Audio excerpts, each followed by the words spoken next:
The message arrived on a Tuesday morning, transmitted through quantum channels that spanned half the galaxy. Admiral Sarah Chen stood in the communications center of Earth Defense Command, watching the holographic seal of the Galactic Council rotate slowly in the air. The symbol was ancient, carved from traditions older than human civilization. 847 species had signed their names to that seal over the past 3,000 years. Now, for the first time in Council history, that seal carried a summons. Emergency session. Ambassador Marcus Webb read from the official document, his weathered face creased with concern. All human representatives are required to appear before the full assembly within 30 standard days. He paused, his finger tracing the formal script. The charges are listed as excessive aggression and violation of civilized warfare protocols. Chen felt her jaw tighten. Humans had been members of the Galactic Council for only 5 years, ever since first contact with the Valdorian trade ships. In that short time, they had fought exactly 2 conflicts. Both had ended in human victory. Both had been decisive. "What protocols?" she asked. "Nobody ever gave us any protocols." Webb shook his head slowly. "That appears to be part of the problem. The first conflict had been with the Zelathi pirates. These weren't desperate criminals, stealing food for their families. The Zelathi were an organized fleet of raiders who had been attacking merchant ships for over 2 centuries. The Council's response had always been the same. Send a few warships to patrol the trade routes, engage in limited skirmishes, and accept that piracy was simply a cost of doing business in space. The humans had taken a different approach. When Zelathi raiders attacked a human cargo ship, Admiral Chen had mobilized the entire Third Fleet. They didn't patrol trade routes. They hunted down every Zelathi base, disabled their ships, and captured their leaders. The war lasted 6 weeks. The second conflict had been more serious. The Korthak hegemony had claimed ownership of 3 human colonies, declaring that the systems belonged to them by right of ancient conquest. According to Council records, the Korthak had filed a territorial claim over those systems nearly 400 years ago, then done absolutely nothing about it. The Council's suggested response was to enter into negotiations. These negotiations, they explained, would likely take several decades to resolve. In the meantime, the human colonies could pay tribute to the Korthak as a gesture of good faith. The humans had a different idea. Admiral Chen's forces had surrounded the Korthak fleet, demanded their immediate withdrawal. And when the Korthak refused, disabled every ship in their armada within 48 hours. The Korthak had surrendered unconditionally rather than lose their entire navy. Both conflicts had shocked the galactic community, not because the humans had won, but because they had won so quickly and so completely. Elder Thexara of the Valdorian Empire will be presiding. Webb continued reading. She specifically requested that all human military commanders attend in person. Chen knew about Thexara. The Valdorians were one of the oldest species in the Council, and Thexara had held her position for over 3 centuries. The Valdorian Empire controlled 47 star systems and had been involved in 17 major conflicts during the past millennium. They had won exactly 3 of them. According to galactic standards, this made them highly successful. "Admiral," Webb said carefully, "I've been reviewing the historical records of Council warfare. I think we may have misunderstood how things work out here."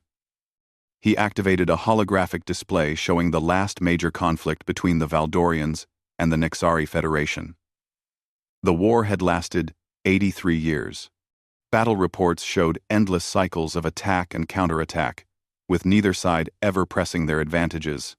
Casualties numbered in the hundreds of millions, but the vast majority were civilians caught in prolonged sieges and occupation zones. "Look at this." Webb pointed to a tactical analysis.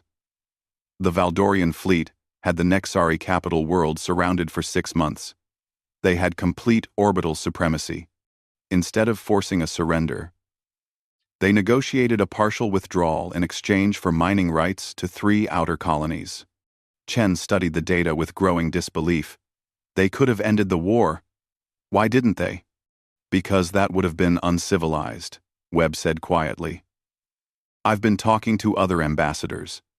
Apparently, there's an entire code of conduct for galactic warfare. Wars are supposed to be limited affairs. You fight until both sides have demonstrated their courage and resolve. Then you negotiate a settlement that allows everyone to save face. And if the enemy won't surrender, then you keep fighting at a low level until they change their minds, sometimes for centuries. Chen walked to the viewport and stared out at the blue marble of Earth spinning slowly below them. Humanity had crawled out of caves and built starships in just a few thousand years. They had done it by solving problems, not by managing them indefinitely. How many species are on this council? She asked. 847, Webb replied. And how many of them have actually won a war in the past century? Webb consulted his files. By our definition of victory? 12. And most of those were against species that weren't council members. The pieces were starting to fit together. The Galactic Council wasn't a government of species who had mastered warfare. It was a club for species who had agreed to fight wars without actually trying to win them. And now humanity was being called to account for the crime of being too effective. 3 weeks later, Admiral Chen and Ambassador Webb boarded the diplomatic cruiser Endeavour for the journey to Concordia Prime. The massive ring station served as the Council's headquarters, a structure so vast it had its own weather systems. It had been built to impress, and it succeeded. As their ship approached the docking bay, Chen looked out at the hundreds of other vessels already moored to the station. Each one represented a different species, a different culture, a different way of thinking about the universe. Soon, she would stand before all of them and answer for humanity's sins. She found herself looking forward to it. The council chambers were designed to make visitors feel small. The vast amphitheater stretched upward for nearly a kilometer, its walls lined with thousands of seats arranged in perfect circles. Each seat represented a species, a civilization, a voice in the galactic community. The air itself seemed heavy with the weight of history and tradition. Admiral Chen and Ambassador Webb entered through the main doors, their footsteps echoing in the enormous space. Around them, beings of every imaginable shape and size filled the seats. Some were humanoid, others were crystalline structures that communicated through light patterns. A few existed as energy clouds contained within specially designed force fields. At the center of it all, on a raised platform that seemed to float in midair, sat Elder Thexara of the Valdorian Empire. She was tall and elegant, her skin a pale blue that shifted color with her emotions. Her species aged slowly, and at over 400 years old, she commanded respect throughout the galaxy. The emergency session is now in order, Thexara announced, her voice amplified to reach every corner of the chamber. We are here to address the unprecedented actions of the species known as humanity. -Gram. Webb had warned Chen that this would not be a trial in any human sense. There would be no defense attorney, no jury of peers, no presumption of innocence. This was a formal scolding by the galactic community, designed to put the newcomers in their proper place. The charges are serious, Thexara continued. Excessive aggression in military operations, failure to follow established protocols of civilized warfare. Thexara, and most troubling of all, the complete disregard for the cultural norms that have maintained galactic peace for over 3 millennia. A three-dimensional display materialized above the platform, showing footage from the Zalathi conflict. Chen watched herself on screen, standing on the bridge of the flagship Defiance, as human marines boarded a disabled pirate vessel. Observe the brutal efficiency, Thexara said with disgust. Human forces show no regard for the traditional protocols of engagement. They board enemy vessels while they are still operational. They fight in close quarters with projectile weapons. Most shocking of all, they fight with the clear intention of achieving total victory. Murmurs of disapproval rippled through the assembly. Chen noticed that many species were making gestures that seemed to indicate agreement with the elder's assessment. The display shifted to show the final battle with the Zalathi. Human ships had surrounded the pirate fleet, cutting off all escape routes.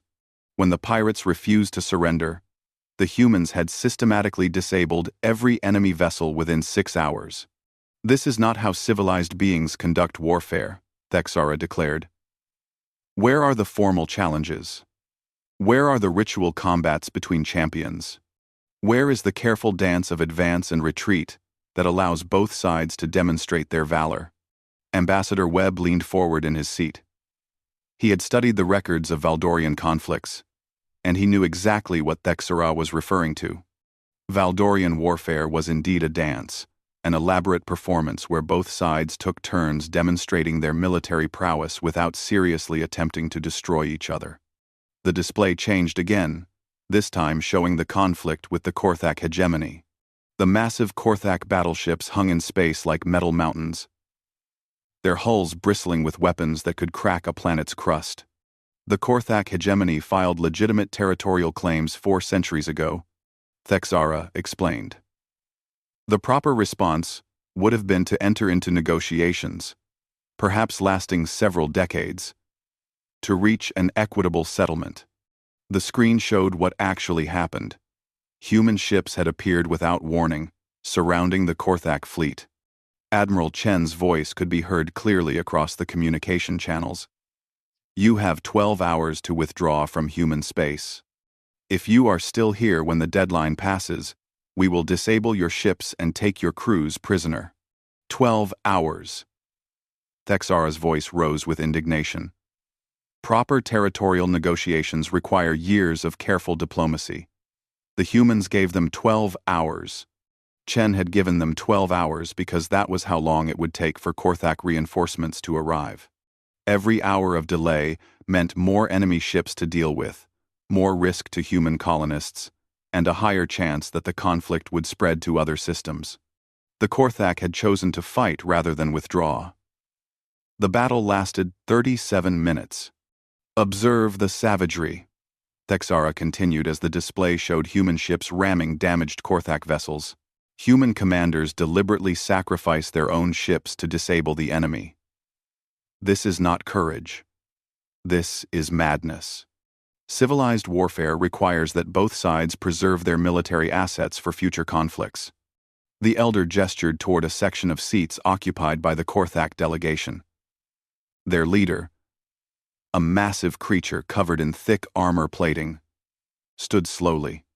"The humans fight like wild animals," the Korthak representative said, his voice a low rumble that seemed to shake the chamber. "They show no mercy, no honor, no understanding of proper military conduct."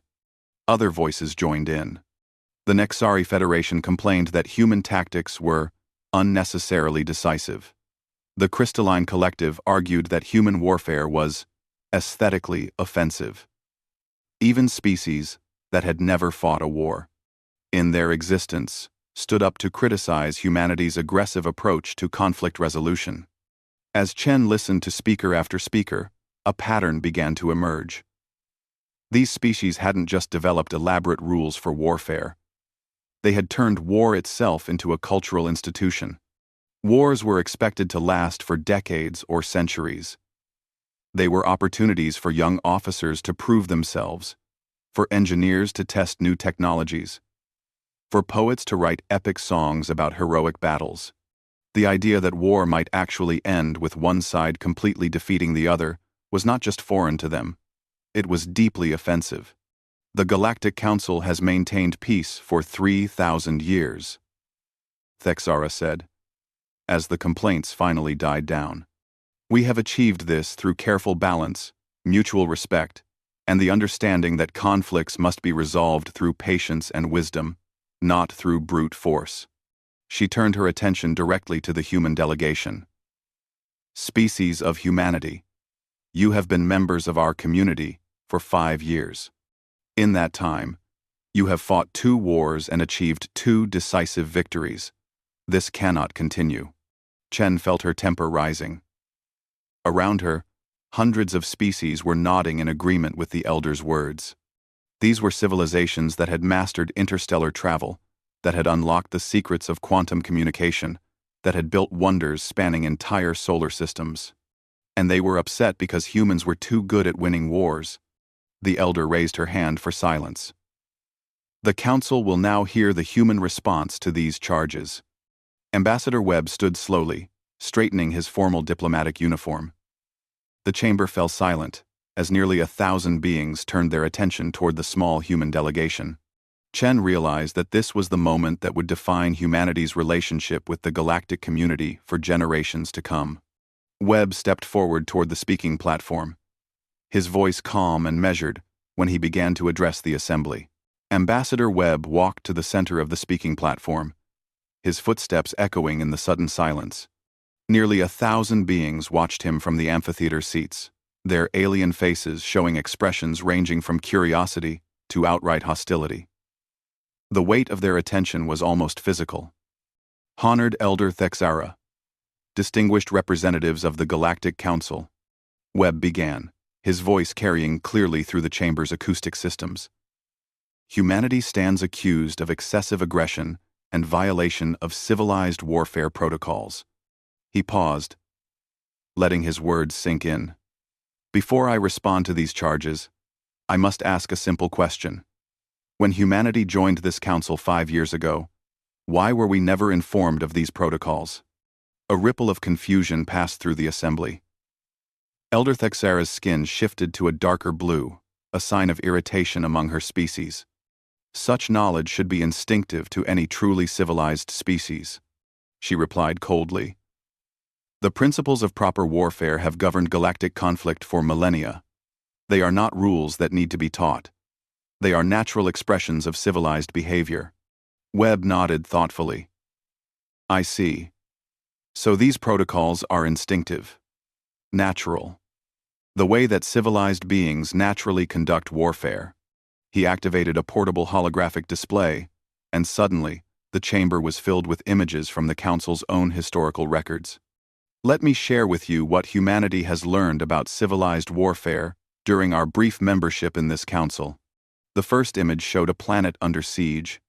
The world was brown and lifeless, its surface scarred by orbital bombardment. The Valdorian-Nexari conflict. Year 47 of 83. The siege of Nexar Prime. Elder Thexara's expression darkened, but Webb continued.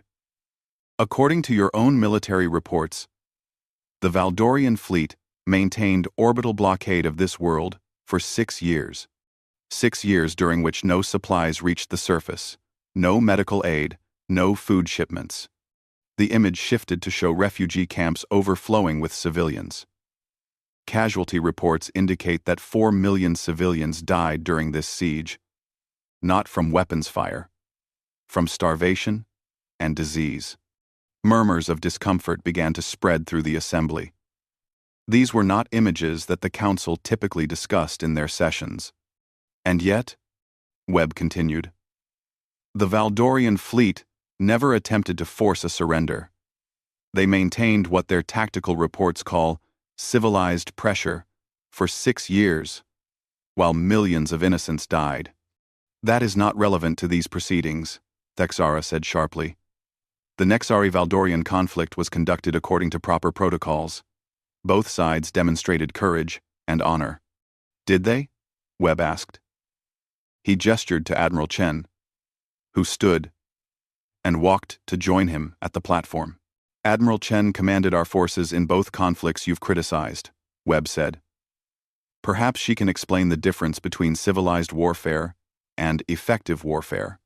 Chen stepped forward, her military bearing evident in every movement.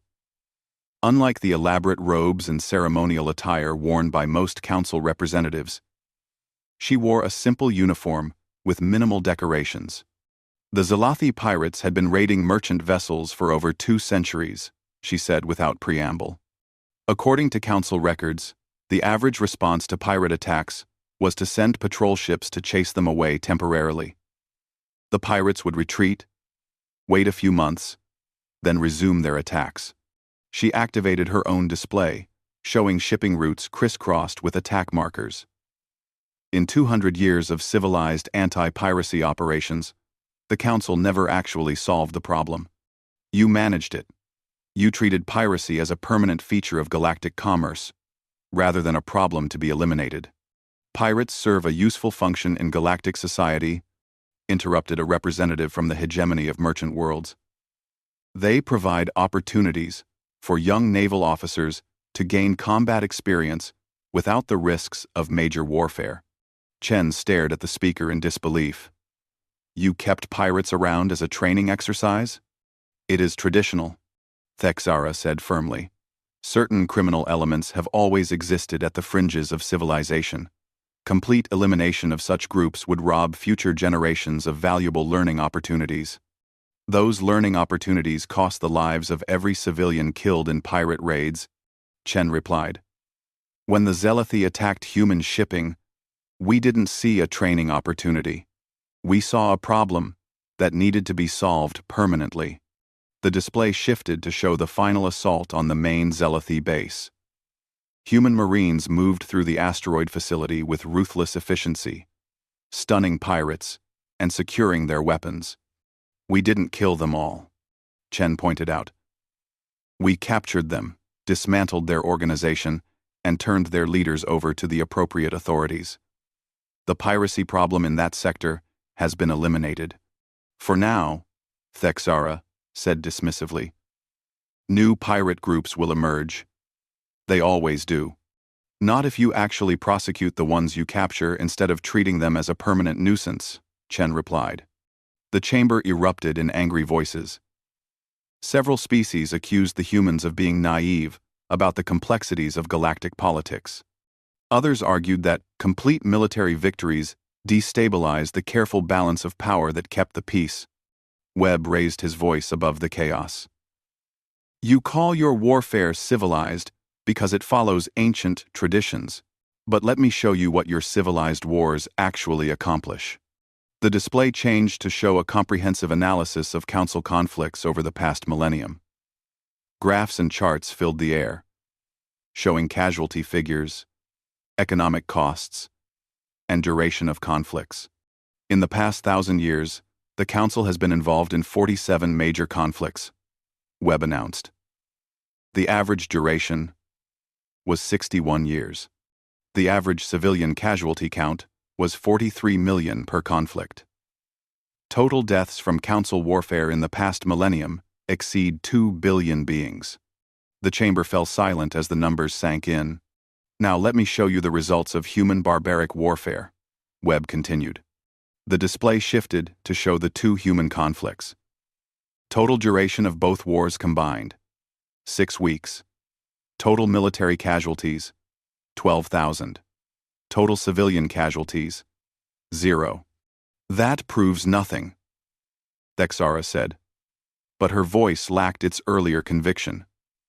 You have fought only minor conflicts against inferior opponents. Have we? Admiral Chen asked. The Korthak fleet that we defeated included 17 heavy cruisers and 4 dreadnought-class battleships. According to your own tactical assessments, that force was capable of conquering a dozen star systems. She gestured to the Korthak representative, who had remained silent throughout the exchange. We gave them 12 hours to withdraw from human space. When they refused, we disabled their entire fleet in 37 minutes, without destroying a single ship or killing a single crew member. Impossible, declared a voice from the Stellar Federation delegation. No force could defeat a Korthak battle fleet that quickly, without massive losses. You're right, Chen agreed. No force using civilized warfare tactics could achieve that result. But we weren't trying to demonstrate our honor or provide training opportunities for our officers. We were trying to end the conflict as quickly and decisively as possible. The display showed the tactical recording of the battle. Human ships moved in coordinated formations, targeting specific systems on the Korthak vessels. Instead of the stately exchanges of fire typical of Council warfare, the engagement resembled a surgical operation. You see? Thexara said triumphantly. This is exactly what we mean by uncivilized conduct. Human forces show no regard for proper military etiquette, no formal challenges, no opportunities for individual combat, no chance for the enemy to demonstrate their valor before surrendering. End. Webb looked around the chamber at the hundreds of species watching the exchange. Honored Elder, with all due respect, I believe you have confused civilization with ritual. You have turned warfare into elaborate ceremony designed to minimize decisive outcomes. His voice grew stronger as he continued. You call us uncivilized for ending conflicts quickly, for minimizing casualties, for actually solving problems instead of managing them indefinitely. But I must ask you this question. If your civilized warfare is so superior, why has it failed to bring peace to the galaxy? The question hung in the air like a challenge. Elder Thexera's skin had shifted to a deep purple, a color that indicated either deep thought or barely controlled rage. Peace is not the absence of conflict, she said finally. Peace is the proper management of conflict through established traditions and mutual respect.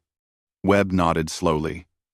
And that, honored Elder, is where humanity fundamentally disagrees with the Council's philosophy. The chamber erupted in shocked whispers. In 3,000 years of Council history, no species had ever openly rejected the fundamental principles of galactic civilization. Elder Thexara rose from her seat, her full height making her an imposing figure. Are you saying that humanity refuses to abide by the established norms of civilized warfare? Webb looked at Admiral Chen, who gave him a slight nod. The moment of truth had arrived. No, honored Elder, Webb said clearly. We are saying that we reject the premise that your warfare is civilized at all. The words struck the chamber like a physical blow. 847 species sat in stunned silence as the full meaning of Ambassador Webb's statement sank in. Nobody had ever challenged the fundamental principles of Council civilization. Not in 3,000 years. Elder Thexara's skin had turned a deep, angry purple. Her voice shook with barely controlled rage when she finally spoke. You dare to question 3 millennia of galactic civilization? You savage barbarians who understand nothing but violence? Webb remained calm in the face of her fury. We understand violence very well, Elder Thexara. That's precisely why we try to end it, as quickly as possible. Your species has been among the stars for less than a century, Thexara snapped. We have been building civilization since before your ancestors learned to use fire. You have no right to judge us. Admiral Chen stepped forward, her military bearing a stark contrast to the ornate ceremonial dress of the Council representatives. Age doesn't make something right, Elder. It just makes it old. The chamber erupted in outraged voices. Representatives of dozens of species rose from their seats, shouting denunciations of human arrogance. The translator system struggled to keep up with the chaos of overlapping languages and dialects. Through it all, Webb stood calmly at the center of the platform, waiting for the storm to pass. When the noise finally died down, he activated his holographic display one more time. You want to know what we think of your civilized warfare? He asked. Let me show you. The display filled with images from Council conflicts spanning the past millennium. Siege lines that had remained static for decades. Refugee camps that had become permanent cities. Battlefields where the same ground had changed hands dozens of times over the course of centuries. The Talar Beneji Border War, Webb announced. Duration: 143 years. Casualties: 67 million. Outcome: both sides agreed to maintain the status quo after spending over a century fighting for the right to rule empty space. The Great Crystal Crusade: 89 years of conflict over mining rights to asteroids that were completely depleted before the war ended. The Hegemony Succession Crisis: 212 years of fighting to determine who would rule a dynasty that collapsed from the economic strain of the war itself. With each example, Webb's voice grew harder. You call this civilization? You have turned warfare into entertainment. You fight wars not to achieve objectives, but to demonstrate that you're capable of fighting. You treat the deaths of billions as acceptable losses in your elaborate games of honor and tradition. Elder Thexara slammed her fist on her chair's armrest. Those conflicts were resolved according to proper protocols. Both sides had opportunities to demonstrate their courage and achieve glory. Glory? Admiral Chen's voice cut through the chamber like a blade. Tell me about the glory of the children who starved during your 6-year siege of Nexar Prime. Explain the honor in prolonging conflicts for centuries while civilians suffer in the crossfire. She gestured toward the Korthak delegation. Your hegemony claimed ownership of 3 human colonies based on territorial claims filed 400 years ago. Claims you never acted on. Claims you never enforced. You only decided those worlds were important to you after humans had spent decades building cities and raising families there. The massive Korthak representative stood slowly. Those worlds belong to us by right of ancient conquest. He rumbled. Ancient conquest of what? Chen demanded. Those systems were uninhabited when we found them. Your conquest consisted of filing paperwork with the Council and then doing absolutely nothing for 4 centuries. Proper territorial claims require patience, Thexara interjected. The Korthak were following established procedures for asserting sovereignty over frontier systems. Webb laughed, and the sound was bitter. Patience. You call it patience to file a claim on empty space, and then wait 400 years to do anything about it. But when we actually settle and develop those worlds, when we build homes and schools and hospitals, suddenly, we're the aggressors for refusing to hand everything over. He turned to address the entire assembly. Do you want to know what humanity learned about the Council during our 5 years of membership? We learned that you have confused procedure with justice. You have replaced decisive action with endless deliberation. You have created a system where the only unforgivable crime is actually solving problems. The chamber had grown quiet again. But it was a different kind of silence. Several species were exchanging uncertain glances. The human words were striking uncomfortably close to truths that many council members had privately acknowledged but never voiced. The council has maintained peace for 3,000 years, Thexara said, but her voice lacked its earlier certainty. Have you? Webb challenged. Or have you simply institutionalized conflict to the point where nobody expects wars to actually end? You haven't maintained peace, Elder. You've maintained a permanent state of managed warfare. Elder Thexara rose to her full height, her purple skin now shifting toward a dangerous red. Enough. You will not stand in this sacred chamber and insult millennia of civilized progress. Civilized progress? Admiral Chen stepped forward until she was directly in front of the Elder's platform. Your civilized progress has given us a galaxy where wars last for centuries, where entire generations are born and die in refugee camps, where pirates are allowed to operate freely because they provide training opportunities for naval officers. You want to know what's really uncivilized? Chen continued, her voice rising. It's treating the deaths of millions as an acceptable price for maintaining your precious traditions. It's allowing suffering to continue indefinitely because ending it quickly would violate your sense of proper procedure. The Elder's skin had turned a deep crimson. You savage barbarians understand nothing of civilization. You know only how to kill and destroy. We know how to end wars, Chen replied coldly. That seems to be something your civilization has forgotten how to do. Thexara stood trembling with rage. You will submit to council authority. You will accept limitations on your military expansion. You will learn to conduct warfare according to civilized standards. The words hung in the air like a sentence of execution. Around the chamber, hundreds of species watched the confrontation with fascination and horror. Never before had the council's authority been challenged so directly. Ambassador Webb looked up at Elder Thexara, his expression sad but resolute. No, Elder, we won't. What did you say? Thexara's voice was barely above a whisper. Webb's voice carried clearly throughout the vast chamber. I said no. Humanity rejects your authority. We reject your civilized warfare. We reject this entire system that values procedure over results and tradition over justice. He began gathering his documents from the speaking platform. We came here, believing we were joining a council of equals, representatives of species who had mastered the challenges of interstellar civilization. Instead, we find ourselves in a court of cowards who have forgotten that the purpose of war is peace. Admiral Chen joined him, her expression grim but determined. When the next threat comes to your borders, and it will come, don't call us. We'll be busy protecting our own people, using methods you consider uncivilized.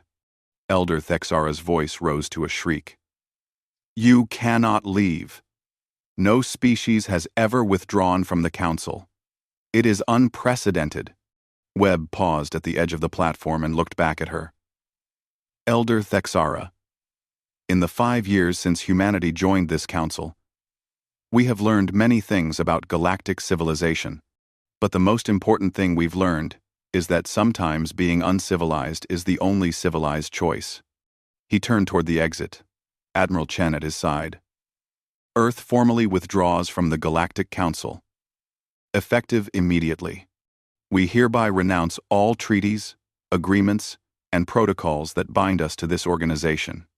The human delegation began walking toward the massive doors of the chamber.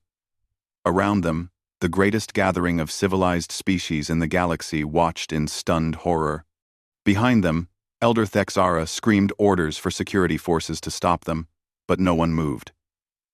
In 3,000 years of Council history, nothing like this had ever happened. There were no procedures for forcibly detaining a species that chose to leave. As the humans reached the doors, Webb turned for one final statement. His voice carried clearly across the silent chamber. When you finally realize that your civilized warfare has left you defenseless against real threats, remember this moment. Remember that you chose procedure over protection, tradition over truth. The doors closed behind them with a sound like thunder. For the first time in 3 millennia, the Galactic Council sat in absolute silence, watching the empty space where humanity had stood and wondering what terrible mistake they had just made. 6 months after humanity's dramatic exit from the Galactic Council, the first warning signals came from the Outer Rim territories. Deep space monitoring stations detected massive energy signatures moving through the void between galaxies. The signals were artificial, mechanical, and utterly alien. Elder Thexara stood in the Council's emergency command center, watching the incoming data with growing dread. The energy patterns matched ancient records that she had hoped never to see again. Are you certain of these readings? She asked the Crystalline Collective's representative, whose species served as the Council's primary sensor specialists. The being's crystalline structure flickered with nervous light patterns. Confirmed, Elder. The signatures match historical archives from the last Devourer incursion, 3,000 years ago. The Devourers. Even the name was enough to send chills through every species that remembered the ancient stories. They were not organic beings, driven by hunger or ambition. They were artificial intelligences, machines built for a single purpose: to consume all organic life and convert it into raw materials for their endless expansion. The last time they had appeared, they had devoured 17 star systems before disappearing back into the void between galaxies. The Council had assumed they were gone forever. But the ancient archives contained warnings that they would return when their rebuilding cycle was complete. That cycle, apparently, had just ended. How long until they reach Council space? Thexara asked. Based on their current trajectory and speed, approximately 6 months, came the reply. 6 months. Thexara felt her skin shift to a pale, worried blue. The last Devourer War had lasted 2 decades and cost the lives of over 1 billion beings before the machines finally withdrew. That had been when the Council was young and aggressive, before civilized warfare had refined military doctrine into its current form. "Mobilize all available fleets," she ordered. "Alert every member species. We must prepare coordinated defensive operations." Over the following weeks, the greatest military force in galactic history assembled at the Rim territories. 300 species contributed ships to the massive fleet. Thousands of vessels from dozens of different technologies and design philosophies formed defensive lines across 100 star systems. The first contact came at the remote outpost of Kalar 7, a mining station on the very edge of Council space. The station's final transmission lasted 47 seconds. "Unknown vessels approaching. They appear to be... oh gods. They're huge. Attempting communication. No response. They're not slowing down. They're not. They're firing. All hands to defensive positions. Mayday. Mayday. This is Kalar 7. We are under attack by..." Silence. The defense fleet moved to intercept, following protocols that had been developed over centuries of civilized warfare. Admiral Vexhai of the Nexari Federation, commanding the joint fleet, ordered a careful advance with scouts screening the main force. The scouts never returned. When the main fleet finally encountered the Devourer force, they found metal constructs the size of small moons, their hulls bristling with weapons that defied conventional understanding. The Devourers moved with mechanical precision, showing no interest in the careful formations and tactical displays that announced the beginning of civilized combat. Admiral Vexhai opened communication channels and broadcast formal challenges in 47 different languages. He offered single combat between champions. He proposed limited engagement zones to minimize collateral damage. The Devourers responded by opening fire with weapons that could crack planets. The Battle of Kalar lasted 6 hours. When it was over, 2/3 of the Council fleet had been destroyed or disabled. The survivors retreated in disorder, carrying reports of an enemy that followed no recognizable rules of engagement. "They don't fight like civilized beings," Admiral Vexhai reported to the emergency session. His image flickered in the holographic display, transmitted from his heavily damaged flagship. "They show no interest in honor or glory. No respect for military tradition. They simply attack with overwhelming force until all resistance is eliminated." Elder Thexara felt a chill of recognition. The Admiral's words sounded uncomfortably familiar. More fleets were assembled. More civilized tactics were attempted. The results were uniformly disastrous. The Devourers swept through the outer rim systems like a tide of metal death, consuming everything in their path. Planets were stripped bare of all organic matter. Space stations were harvested for raw materials. Entire populations simply vanished. The Council's military doctrine, refined over millennia of civilized warfare, proved completely useless against an enemy that didn't recognize the rules. "Perhaps we should consider alternative approaches," suggested the representative from the hegemony of merchant worlds during one emergency session. The humans claimed that decisive action could end conflicts quickly. "Perhaps we should study their methods." The suggestion was met with horrified silence. "We will not abandon civilization to fight like barbarians," Thexara declared. "There must be another way." But as system after system fell to the advancing Devourers, alternative solutions became increasingly difficult to find. The enemy showed no interest in negotiation. They couldn't be reasoned with or bargained with. They simply consumed everything organic and moved on to the next target. Desperate messages were sent to Earth through back channels. Unofficial communications from species that had quietly maintained diplomatic contact with humanity, despite the Council's disapproval. The responses were polite, but firm. Earth acknowledged the Council's situation but respectfully declined to become involved. Humanity had its own concerns and would focus on protecting its own territory.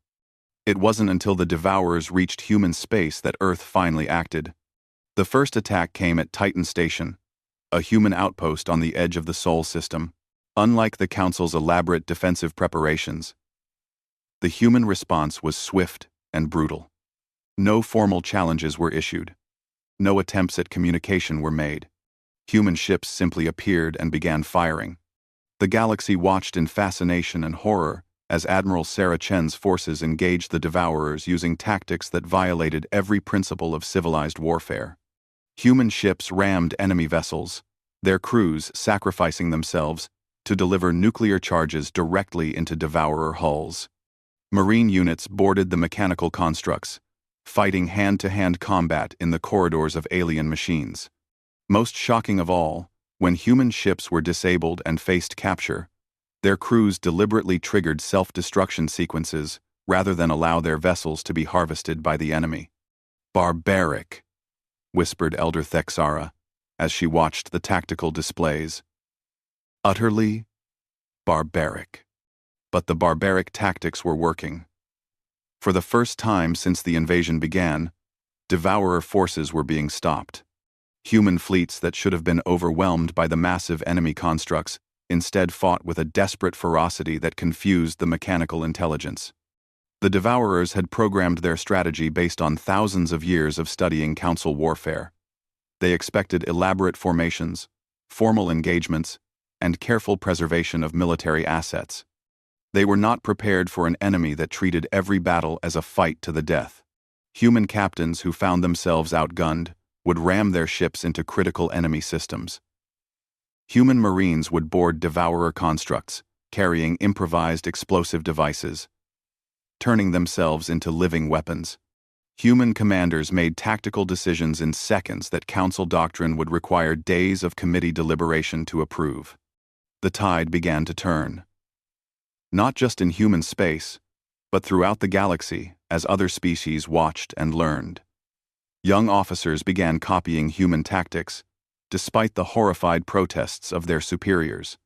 Desperate planetary governments started ignoring Council directives and adopting what they called Terran-style defensive measures. The war that the Council's civilized fleets had been losing for months was suddenly winnable again. The final battle took place at the Nexus Point, the ancient hyperspace junction that connected the galaxy's major trade routes. If the Devourers captured it, they would have access to every inhabited system in Council space. Admiral Chen led a combined force of human ships and rebel Council vessels that had abandoned civilized warfare doctrine. The battle was everything that 3,000 years of military tradition said it shouldn't be. Brutal, decisive, and utterly without mercy. When it was over, the Devourer invasion force had been completely destroyed. Not defeated or driven back, but eliminated entirely. The ancient threat that had terrorized the galaxy was gone. In the aftermath, as the scattered Council fleets regrouped and began the long task of rebuilding, Elder Thexara found herself standing once again in the Great Chamber where humanity had renounced their membership 6 months earlier. Around her, representatives of dozens of species debated the lessons of the war. Some argued for military reforms. Others insisted on maintaining traditional doctrine. A few brave voices suggested that perhaps the Council should reconsider its relationship with humanity. But Elder Thexara wasn't listening to the debates. She was staring at the empty space where Ambassador Webb had stood when he delivered his final statement to the Assembly. The galaxy had been saved by the very barbarism she had condemned. The uncivilized warfare she had rejected had proven more effective than 3 millennia of refined military tradition. For the first time in her 400-year life, Elder Thexara began to wonder if humanity had been right all along. The thought terrified her almost as much as the Devourers had.